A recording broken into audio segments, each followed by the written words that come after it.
우리는 지금 사도행전 15장을 살펴보고 있습니다. 사실 15장에 이르기까지 기독교의 교리가 완전히 정립되지를 못했습니다. 절대 다수가 유대인 출신으로 구성되었던 초기 예루살렘 교회의 성도들은 유대교적인 잔재를 완전히 극복하지를 못했습니다. 때문에 사도행전 15장에 기록되어 있는 예루살렘 공의회와 그 결정은 구약시대에서 신약시대로 넘어가는 시점에서 매우 중요한 의미를 지니고 있습니다.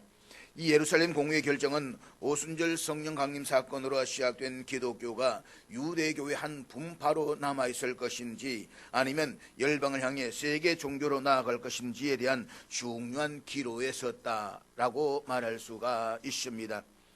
우리가 앞서 살펴보았듯이 예루살렘 공의회가 열리게 된 문제의 발단은 교회 안에 존재하고 있었던 유대주의자들로 인함이었습니다.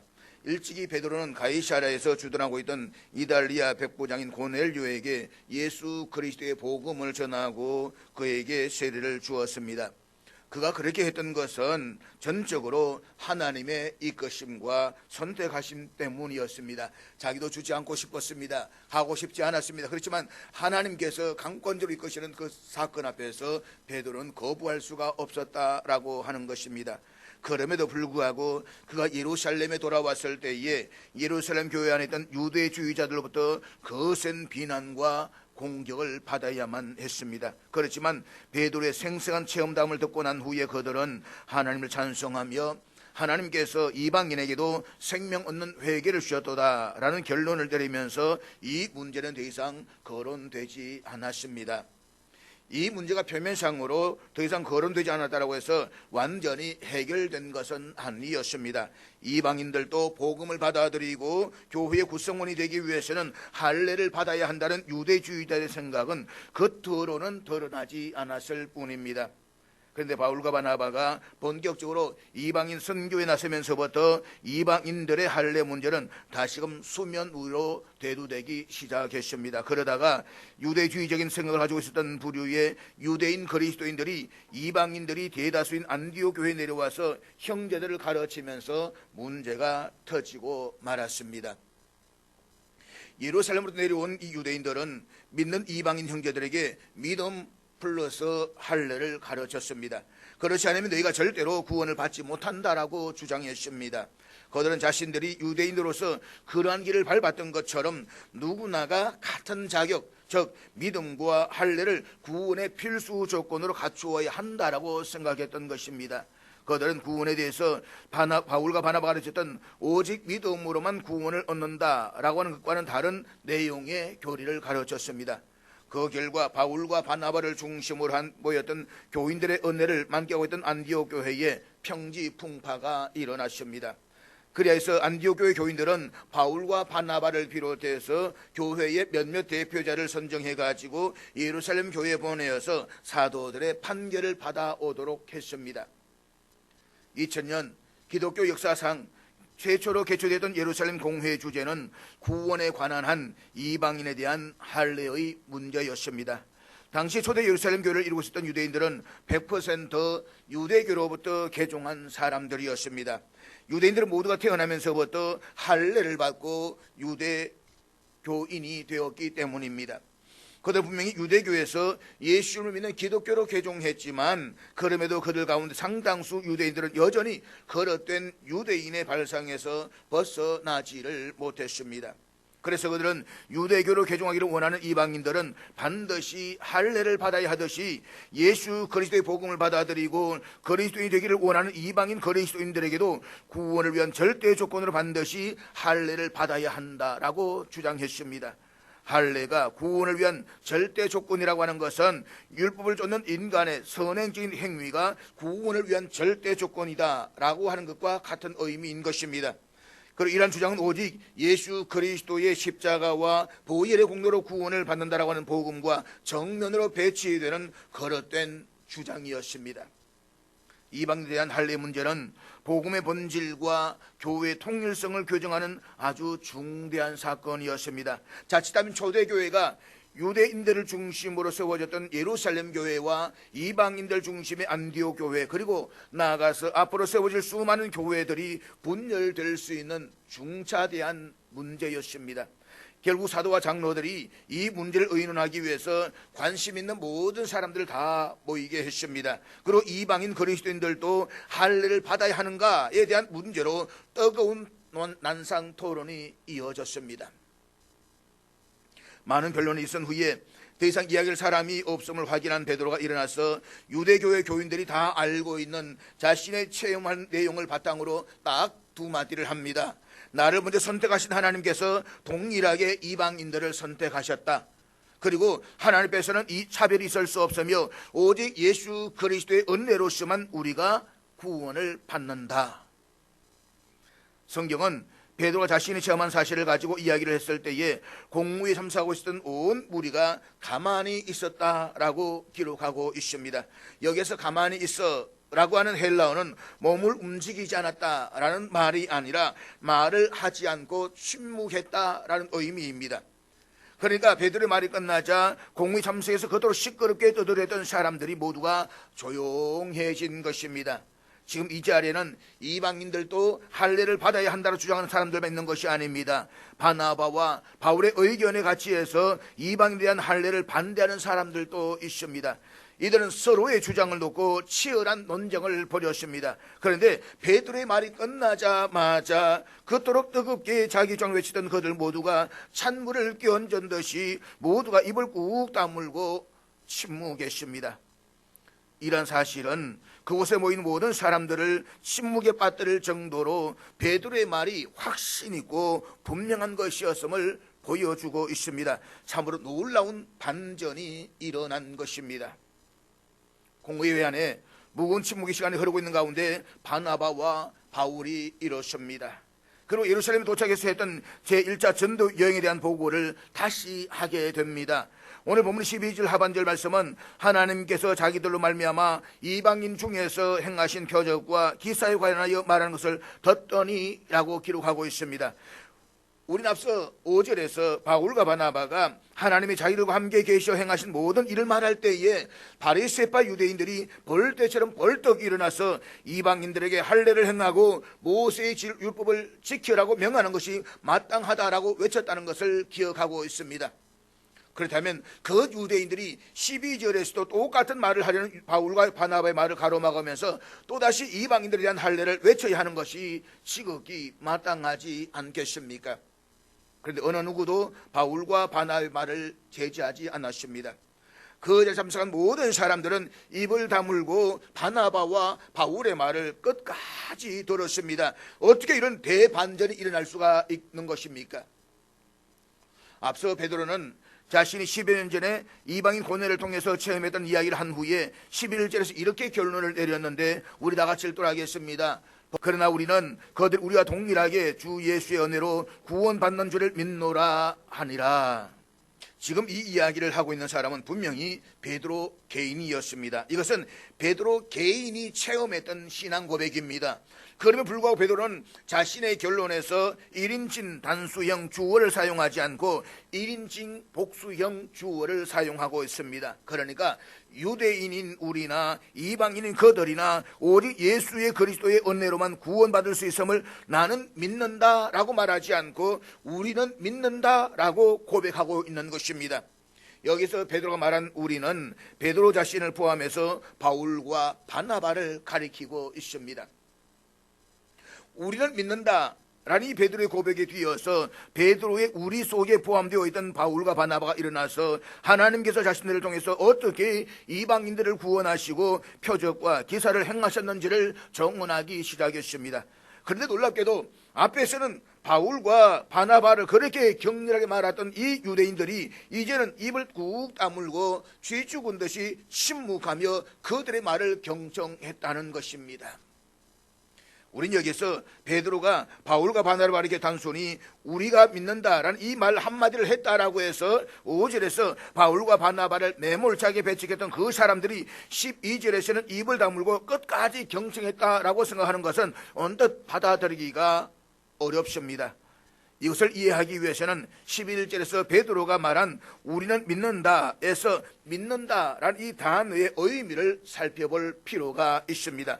이 믿음이라는 단어에는 크게 두 가지의 의미를 내포하고 있습니다. 첫째로 믿음을 가리키는 헬라어 명사는 피스티스로서 우리말로 신실이라는 의미를 지니고 있습니다. 그러니까 헬라어는 신실과 믿음이 구별되지 않는 것입니다. 따라서 우리가 성경을 읽을 때에 믿음이라는 단어가 나오는 구절에서 믿음이라는 단어를 신실이라는 단어로 대체시키면 그 구절의 의미를 보다 깊이 이해할 수가 있습니다. 베드로는 공무에 참석한 온 무리를 향해서 유대인인 우리나 이방인인 그들이나 모두가 오직 예수 그리스도의 은혜로만 구원받음을 우리는 믿는다라고 자신의 결론을 내렸습니다. 믿음은 신실이라고 했습니다. 그러므로 베드로 한 말은 이런 뜻이기도 했습니다. 유대인이든 이방인이든 오직 예수의 그리스도의 은혜로만 구원받는다는 복음의 본질을 우리는 신실하게 이행해 왔노라. 믿음이라는 단어를 신실이라는 단어로 대체시키면 베드로가 말한 의미를 더 깊이 파악할 수가 있습니다. 그러나 그렇다라고 해서 5절에서 벌떼처럼 일어나서 바울과 바나바의 말을 가로막았던 사람들이 12절에서 그들의 말을 끝까지 침묵하며 경청했다는 사실을 이해하기는 여전히 뭔가 좀 부족합니다. 그래서 둘째로 믿음을 가리키는 헬라어 피스티스는 입정이라는 단어이기도 합니다. 서울대학교 김원 교수가 고대 아테네 10대 연설가를 다룬 위대한 연설이라는 책에서 그는 이 믿음이라는 단어가 입정이라는 단어이기도 하다라고 이야기를 하고 있습니다. 그러니까 믿는다라고 하는 것은 스스로 입정하는 것입니다. 믿음이 입정이라는 사실을 알면 우리는 12절의 상황을 제대로 이해할 수가 있다라고 보여집니다. 베드로는 예루살렘 공회 수상에서 하나님이 자신을 도구로 삼아 이방인 고넬료 가족을 구원하시기 위해서 어떻게 은혜를 베풀어 주셨는지를 설명함으로써 할례도 받지 않은 이방인 고넬료의 가족이 오직 예수 그리스도의 은혜로 구원받았음을 신실하게 입정했습니다. 그리고 베드로는 바울과 바나바를 가리켜서 유대인이든 이방인이든 오직 예수 그리스도의 은혜로만 구원받음을 우리는 믿는다라고 결론을 내렸습니다. 믿음인 피스티스가 입정이라고 했습니다. 그러니까 베드로의 말은 이런 뜻이기도 했던 것입니다. 내가 고넬료의 일행이 오직 예수 그리스도의 은혜로 구원받았음을 입증한 것처럼 지금부터 바울과 바나바도 그 사실을 입증할 수가 있고 또 입증할 것이다. 당시 예수님의 직계 제자였던 베드로는 초대교회의 최고 지도자 가운데 한 사람이었습니다. 그 베드로가 자신의 경험을 바탕으로 이방인은 고넬료가 오직 예수 그리스도 은혜로 구원받았음을 신실하게 입증하는데 누가 감히 이 일을 제기할 수가 있겠습니까? 그런데 베드로는 그것으로만 그치지 않고 왜 구원받은 이방인들이 할례를 받을 필요가 없는지, 왜 할례를 받는 것이 도리어 복음에 위배되는지를 지금부터 바울과 바나바가 입증할 것이다 라고 선포하고 있는 것입니다. 사랑하는 여러분, 베드로는 지금 이방인의 구원과 관련해서 바울과 바나바가 지금부터 신학 강의를 시작할 것이다 라고 말하지 않았습니다. 이방인의 구원에 대해서 바울과 바나바가 개인적인 견해를 필요할 것이다 라고 말하지도 않았습니다. 내가 지금 이방인 고넬료가 오직 예수 그리스도의 은혜로 구원받았음을 입증한 것처럼 이제부터는 바울과 바나바가 그 사실을 입증할 것이다 라고 선포하고 그들에게 발언권을 넘겼다는 것입니다. 앞서 5절에서 벌떼처럼 일어나서 바울과 바나바를 가로막으면서 이방인에 대한 할례를 외쳤던 유대인들이 본문 12절에서는 한마디도 하지 못하고 끝까지 경청하지 않을 수가 없었던 이유가 바로 여기에 있습니다. 구원받은 이방인들이 왜 할례를 받을 필요가 없는지 바울과 바나바가 입증할 것이라고 베드로가 선포한 이상 그들이 무엇이라고 입증하는지 들어보지도 않고 자신들의 주장만을 고집한다라고 하는 것은 그 분위기에서는 더 이상 설득력이 없다는 것을 깨달았기 때문입니다. 그래서 우리말 성경에는 빠져있지만 헬라어 원문을 보게 되면 12절에 그러자 또는 그때를 의미하는 헬라어가 있습니다. 그러니까 베드로가 바울과 바나바를 가리키면서 지금부터는 저들이 입증할 것이다 라고 선포했고 그러자 공회 안에 참석했던 모든 사람들은 가만히 입을 다물고 경청할 수밖에 없었다는 것입니다. 우리가 잘 아는 것처럼 바울과 바나바가 공동 목회를 했던 안디옥 교회는 2000년 기독교 역사상 최초로 이방 땅에 세워진 이방인 교회였습니다. 이 말인즉 안디옥 교회 교인 전부가 할례도 받지 않은 이방인들이었다는 것입니다. 그럼에도 하나님께서는 유대인에게 베풀어 주셨던 동일한 구원의 은혜를 할례도 받지 않은 이방인들에게 베풀어 주셨습니다. 그리고 그들로 하여금 예루살렘 교회와 똑같이 주님의 몸된 교회를 이루게 해 주셨습니다. 이 사실을 바울과 바나바는 신실하게 입증했을 뿐 아니라 구브로섬에서부터 시작해서 비시디아 안디옥과 이고니온과 루스드라 드베 버가에서 하나님 자신을 통해서 얼마나 많은 이방인들을 당신의 자녀로 구원해 주셨는지도 신실하게 입증했습니다. 바울과 바나바가 이 사실을 입증하는 동안에 공회 참석했던 사람들 가운데 어느 누구 한 사람도 이 일을 제기하지 않았습니다.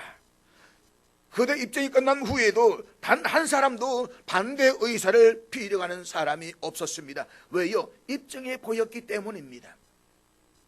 결론적으로 말씀을 드리자면 예루살렘 공회에는 예수님의 영접한 이방인 그리스도인들에게 율법을 쫓아 할례를 행하게 하는 것은 복음에 위배되는 그릇된 행위라고 하는 결정하는 것으로 종결이 되었습니다. 이것은 베드로와 바울과 바나바가 유대인으로서 이방인에 대한 자신들의 편견을 과감하게 떨쳐버리고 오직 하나님의 명령에 순종하는 삶의 결과였습니다. 만약에 베드로와 바울과 바나바가 자신들의 믿음을 스스로 입증할 수 없었다라고 한다면, 그리고 하나님의 명령에 순종하지 않았다라고 한다면 그와 같은 결정은 불가능했을 것입니다. 사랑하는 여러분, 믿음은 입증입니다. 믿는다는 것은 스스로 입증하는 것입니다. 2000년 전 십자가에 못 박혀 죽으신 그 나사렛 예수가 십자가에 설리신 피가 나의 죄를 씻어주시고 그 예수 그리스도 안에서 내가 하나님 자녀로 영원히 구원받았음을 정말 믿는다면, 그래서 내가 하나님 진심으로 사랑한다라고 한다면 우리의 믿음과 우리의 사랑은 하나님을 쫓는 삶으로 스스로 입증될 수밖에 없습니다. 왜냐하면 믿는다는 것은 자신의 믿는 바를 스스로 입증하는 삶이기 때문입니다. 오늘날 한국교회는 대내외적으로 아주 심각한 위기에 직면해 있습니다. 한국교회는 사회적인 신뢰도 조사에서 아주 부끄러울 정도로 추락해 있습니다.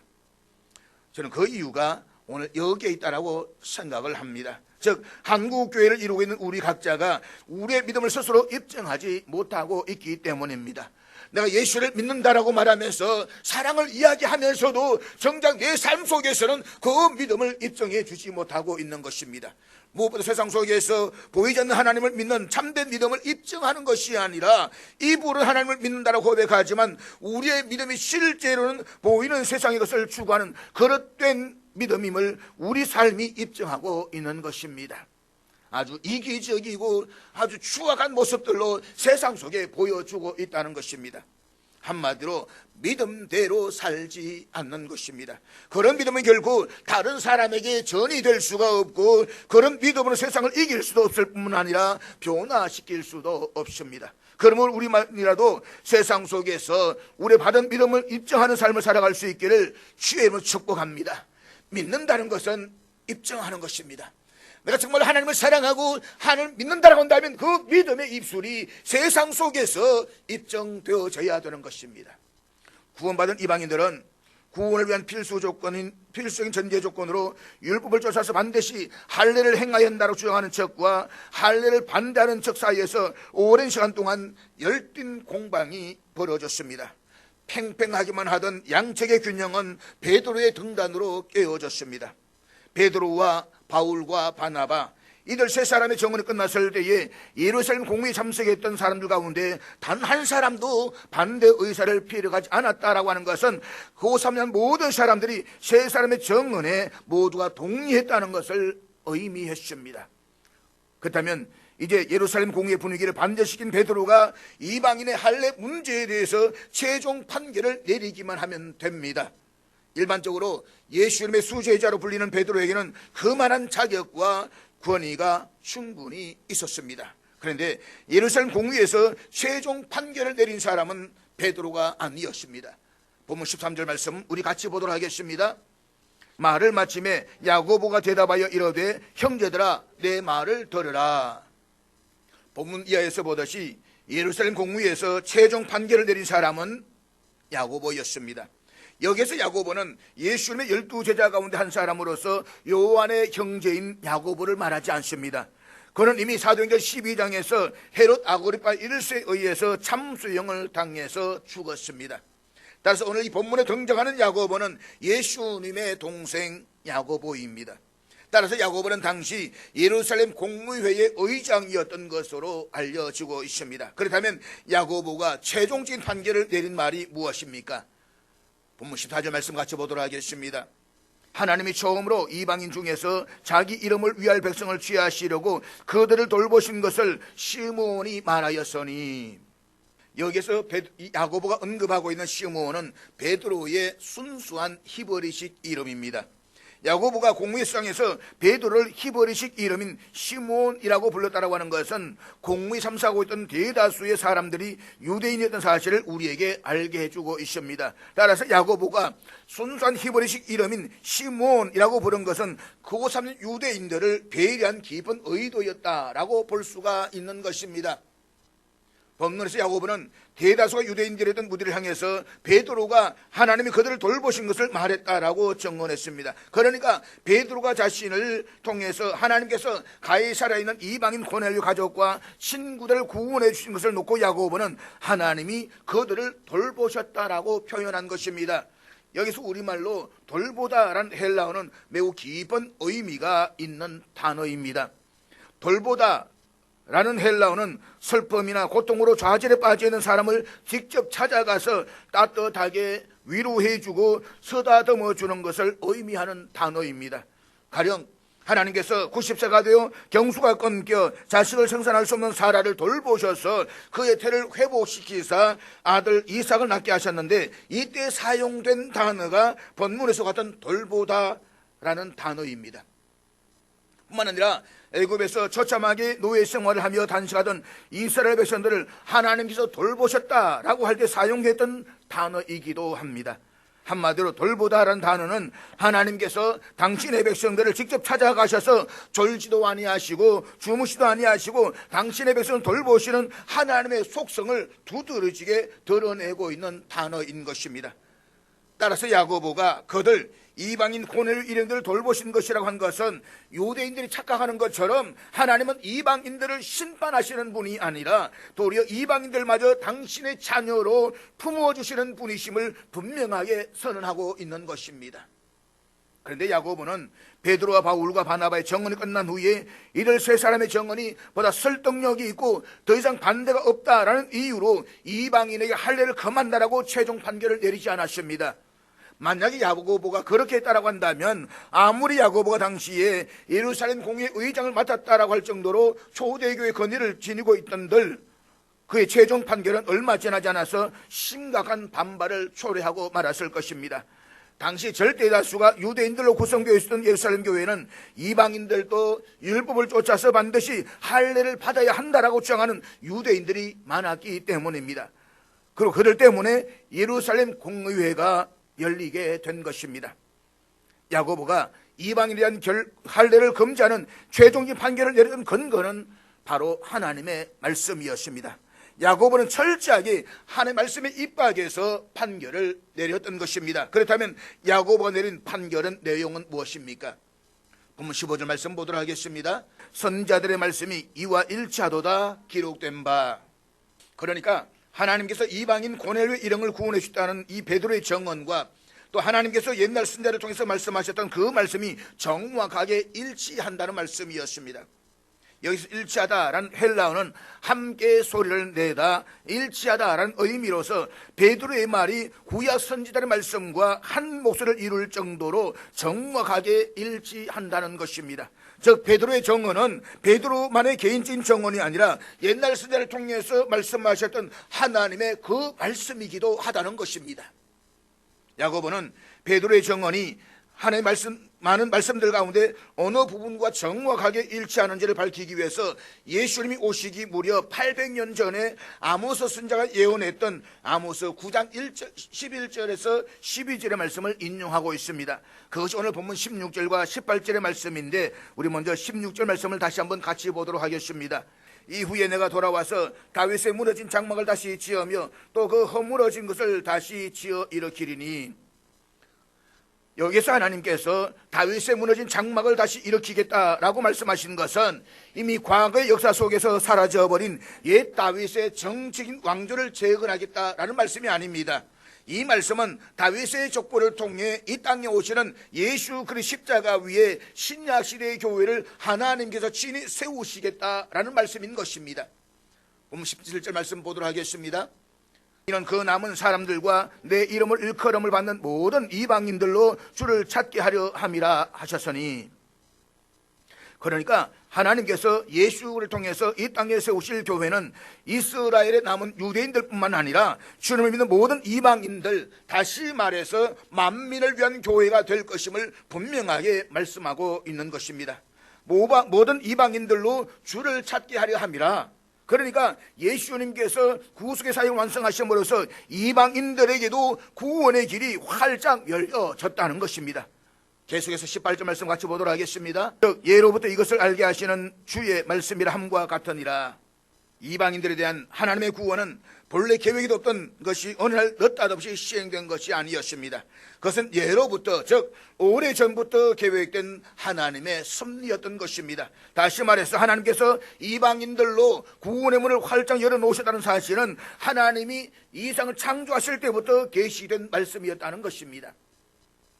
하나님께서는 400년 동안 애굽에서 노예로 비참하게 살던 이스라엘 백성들을 전능하신 능력으로 출애굽시켜 주셨습니다. 그런데 그때 이스라엘 백성들만 출애굽한 것이 아니었습니다. 출애굽기 12장 38절 말씀 보면 그때 수많은 잡족도 함께 나왔다라고 기록하고 있습니다. 그러니까 하나님께서는 당신의 백성 이스라엘 백성들뿐만 아니라 그때 이미 수많은 잡족들, 이방인들도 함께 구원해 주셨던 것입니다. 그렇기 때문에 하나님께서 예수 그리스도 십자가 위에 세우실 당신의 교회를 통해서 이방인들 모두를 구원하신다라고 하는 것은 너무나도 당연한 일이 아닐 수가 없는 것입니다. 18절 하반절 말씀에 있는 주의 말씀이라 라는 구절을 원문 그대로 번역하면 주께서 말씀하신다 라는 현재형 시제의 문장이 됩니다. 그러니까 하나님의 말씀은 과거 어느 한 시점만의 기록이 아니라 시간과 공간을 초월해서 언제 어디에서나 현재형으로 말씀하고 계시는 말씀이다라고 하는 것입니다. 그래서 야고보는 하나님께서 이방인을 구원하셨다는 이 베드로의 증언과 예수를 통해서 하셨던 하나님의 말씀이 정확하게 일치한다라고 선언한 것입니다. 다시 말씀을 드리면 베드로의 증언은 예전에 선지자 쪽에서 말씀하셨던 하나님의 말씀이 증언을 통해서 지금 그 말씀으로 계시하고 계신다는 것입니다. 중요한 사실은 본문에서 예루살렘 공무에 있었던 시점과 아모스 9장 11절과 12절 사이에는 약 800년의 시차가 있다는 것입니다. 다시 말씀을 드리면 아모스 선지자를 통해서 말씀하신 하나님의 말씀은 본문의 시기에 이르기까지 약 800년에서 시간이 걸렸다는 것입니다. 800년이라면 실로 자구한 세월입니다. 그러나 그 긴 세월 동안 하나님의 말씀은 전혀 효력을 상실하지 않았습니다. 800년이 지났음에도 불구하고 하나님의 때가 되었을 때에 하나님의 말씀은 인류의 역사 속에서 한치의 오차도 없이 정확하게 이루어졌습니다. 우리가 하나님의 말씀을 쫓고 하나님의 말씀만을 삶의 기준으로 삼아야 하는 이유가 바로 여기에 있습니다. 우리는 하나님의 말씀을 통해서 하나님을 바르게 알고 바르게 믿을 수 있을 뿐만 아니라 아무리 세월이 흘러도 하나님의 말씀은 그 효력을 상실하지 않고 반드시 이루어지기 때문입니다. 무엇보다 하나님의 말씀은 살아있고 활력이 있어 좌우의 날선 어떤 금보다도 예리합니다. 그래서 사람의 혼과 영과 및 관절과 골수를 찔러 쪼개기까지 하는 것입니다. 이처럼 확고한 하나님의 말씀 근거 위에서 최종 판결한 야고보에 대해서 누가 감히 이 일을 제기할 수가 있겠습니까? 그러므로 야고보는 본문 19절에서 그곳에 모인 온 무리를 향해서 다음과 같이 최종적인 판결을 내리는데 우리 19절 말씀을 같이 보도록 하겠습니다. 그러므로 내 의견에는 이방인 중에서 하나님께로 돌아오는 자들을 괴롭게 하지 말고, 본문에서 내 의견에는 이라고 해서 마치 자신의 개인적인 의견을 피력한 것처럼 보여집니다. 그렇지만 헬라어 원문을 직역하면 내가 판결을 내린다 라는 것입니다. 이 말이 지금부터 자신이 판결한 내용은 어느 누구도 번복할 수 없는 최종 판결이라는 의미였습니다. 그 판결의 내용은 예수 그를 영접하고 하나님께 돌아온 이방인들을 더 이상 괴롭게 하지 말라는 것이었습니다. 야고보는 하나님께서 당신의 자녀를 이미 구원해 주신 이방인 그리스도인들에게 구원을 위한 필수 전제 조건으로 또다시 할례를 행할 것을 요구하는 것은 하나님의 자녀된 이방인들을 괴롭게 하는 것이다라고 보았다는 것입니다. 여기서 괴롭히다라는 헬라어는 현재 부정사로 지속적이고 반복적이고 습관적인 행동을 의미합니다. 그러니까 야고보는 예수 그리스도를 믿는다라고 하면서도 여전히 그릇된 유대주의에 사로잡혀서 이미 구원받은 하나님 자녀들에게 할례를 받으라고 지속적이고 반복적으로 습관적으로 괴롭히는 행동을 더 이상 저지르지 말라는 것입니다. 이방 그리스도인들도 구원을 받기 위해서는 할례를 행하고 모세 율법을 지켜야 한다는 유대인들의 그릇된 주장이 돼서 베드로는 이미 앞서 10절에서 우리 조상과 우리도 능히 매지 못하던 멍에라고 하면서 이 멍에를 이방인의 목에 씌우는 것은 범법 행위다라고 판정을 내린 바가 있습니다. 생각해 보십시오. 멀쩡히 살아있는 사람의 목에 자신은 풀 수 없는 멍에를 더 씌우는 것보다 사람을 더 괴롭히는 일이 어디에 있겠습니까? 따라서 야고보는 유대인의 조상과 그들 자신도 능히 매지 못했던 멍에를 이방인 그리스도인들에게 억지로 메워서 괴롭게 하지 말라는 것입니다. 구원을 줄 수 없는 할례와 율법을 이방인 그리스도인들에게 요구하는 것은 그들을 오히려 믿음에서 떠나게 하는 독이 될 수도 있기 때문입니다. 그런데 하나님을 믿는다는 사람들이 하나님의 이름을 빌미로 하나님 믿는 사람들을 괴롭게 하는 것은 이때만 있었던 것은 결코 아니었습니다. 예수님 당시에도 있었습니다. 예수님 안식일에 사람 고쳤을 때 얼마나 많은 비난을 했습니까? 종교 지도자들 얼마나 많은 관습과 전통 속에서 사람들을 올가매었습니까? 이것은 오늘 우리의 시대에도 여전히 있습니다. 오늘의 시대에도 하나님 믿는다는 그리스도인들이 사람을 살리는 생명의 통로가 되기보다는 오히려 하나님의 말씀을 명분 삼아서 사람을 괴롭히는 짓을 서슴지 않고 하는 사람들을 볼 수가 있습니다. 하나님의 말씀보다 자신의 종교적인 기득권과 세속적인 이권을 지키기 위해서 그릇된 교리와 전통과 관습의 멍에를 사람들 목에 더 씌워서 괴롭히고 있는 것입니다. 이단들이 그 대표적인 하나의 예라고도 볼 수가 있는 것입니다. 사랑하는 여러분, 이 땅의 교회는 예수 그리스도를 구주로 믿고 믿음을 고백한 성도들의 공동체입니다. 그렇지만 한편으로는 다양한 부류의 사람들로 구성된 집단인 것도 사실입니다. 그리고 성도들은 구원받은 사람들이지만 거룩한 성자들이 아닙니다. 성도들은 완전한 성화를 향해서 나아가는 중에 있는 사람들입니다. 우리가 주 앞에 섰을 때 우리는 완전한 성화 속에서 영화를 누리게 될 것입니다. 그때까지 우리는 우리의 성질과 우리의 기품과 우리의 모든 악한 성품들도 다 존재하고 있는 것이 사실입니다. 그렇기 때문에 지상교회는 늘 문제가 있기 마련입니다. 갈등이 있고 다툼도 있을 수가 있습니다. 그러나 중요한 것은 그것을 어떻게 극복해 나가느냐라고 하는 것입니다. 우리 이에 대한 모범을 초대교회 당면한 문제를 극복해가는 가운데서 찾아볼 수가 있습니다. 초대교회 성도들은 사도들의 권위를 인정하고 사도들은 하나님의 말씀에 근거해서 문제를 해결하면서 교회의 분열을 막고 복음의 본질을 온전히 회복하는 계기를 만들었습니다. 중요한 것은 오직 믿음으로 구원을 얻는다는 참된 복음이 아닌 그릇된 교리와 전통과 관습의 멍에를 사람에게 씌워서 괴롭게 해서는 안 된다는 것입니다. 예수님께서 이 땅에 오신 목적은 어떤 이유와 어떤 명분에서든 괴롭힘을 당하는 사람들을 그들의 괴롭힘으로부터 자유롭게 해주시기 위함이었다는 진리를 우리는 잊지 말아야 할 것입니다. 그러므로 사람을 괴롭게 하지 말고 그리스도 안에서 자유함을 주시면서 복음의 본질을 가지고 교회 하나님을 힘쓰는 저와 될 수 있기를 주의 이름으로 축복합니다.